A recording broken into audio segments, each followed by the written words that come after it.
Kei ngā rauru o te rua tāngainga e tēnā koutou katoa. E hia rau tāngata i tai atu ki te marae o Mōkau Kohunui i Piopio ki te mihi whakamutunga atu ki a Raymond Kaiki. He rangatira whaimana no Ngāti Maniapoto me te Kāhui Maunga.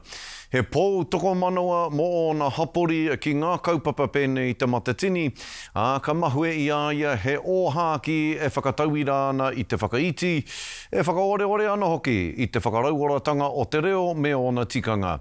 No te rānei ka muia tōna ukai pō e ngā iwi, e ngā whānau, e ngā taniwha o te ao kapa Haka. Kia tangi ngā tahi rātau, ki te tangata i a ta poipoi, i a ta penapena i ngā ngākau o te whakatipuranga hou.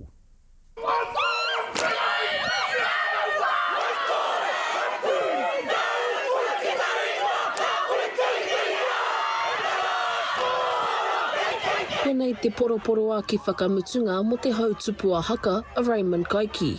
Probably my fondest memories would have to be when he dragged me and my little brother around the motu to this kaupapa, to that kaupapa, from the tipi tope of the North Island to the bottom of the South Island. He never went anywhere without me and my brother. E hai tonu ana te ngākau o te tamāhine o te taonga o te mate i a te kōtuku Kaiki i tēnei rā pauri kere nui. I feel strengthened by all the aroha kua horatia, all the love that's been shared, all the kōrero that's been shared, the whanaunga who have come back together, and I feel uplifted through this time.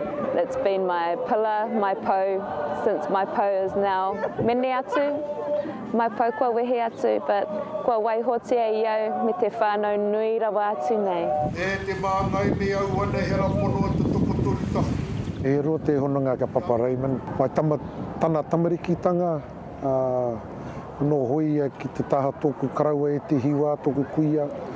Heke iho te wā, a ka piri ana ki tōku whae keke, te nuku i te whenua.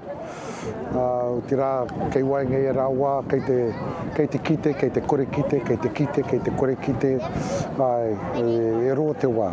Ka tākina e Riki Baker te āpōtoro takiwa o te hāhi rātana i ngā kara ki a whakamutunga. He tino ri te tonu ki ngā koro he momo ia, tona humari e tanga. Te rā ka tau kē ie ki e rā koro ngā kuia, karaua, ngā tikanga, ngā kaua, pai e ki te whakarite, ki te whakatika haere ngā ope, i te humari e tangi, i te ngāwari, te rangi mairi e. Te maha hoki, te tino maha hoki, rongo ana ki ngā kōrero o ngā rangi kua pāhuri ake nei, i aia ko tētai o te mea tino nui, ko tōna reo reka, tōna pukumahi, tōna kaha ki te tutuki i ngā wawata o a mātua tūpuna, kia whāngai tonu te reo Māori, ki runga ki a tātou katoa te iwi Māori.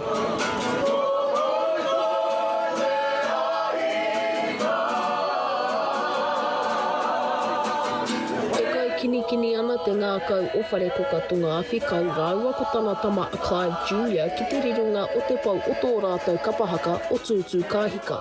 Tō mātou rōpū i tīmata i te tau 2001, 2001, i tau a wā i te taha te rōpū o WIT, he Polytech ki Taranaki. Ka tahi anō rā, ka urunga tangata ki roto i tau ako mangameki, he wahi ako. Ana ko te whakaro o te kapa rā, kia tū ki ngā whakataitai. Nō reira koira, te timatanga o tō tātou rōpū, he whare wānanga. Rest well, pups. Ko tai mai toua hei whakatā e nai anei. Kei konei tō uri, e pukumahi ana, e kawe ana, i o mana, i o reo, i o karanga no reira e moe e pa. E moe, hoki atu ki o mātua tūpuna, ki te kainga tūturi o tātou, and I'll see you when it's my turn.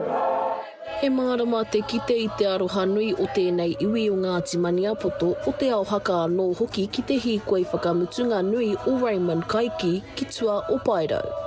Macy Cookie, Aukaha.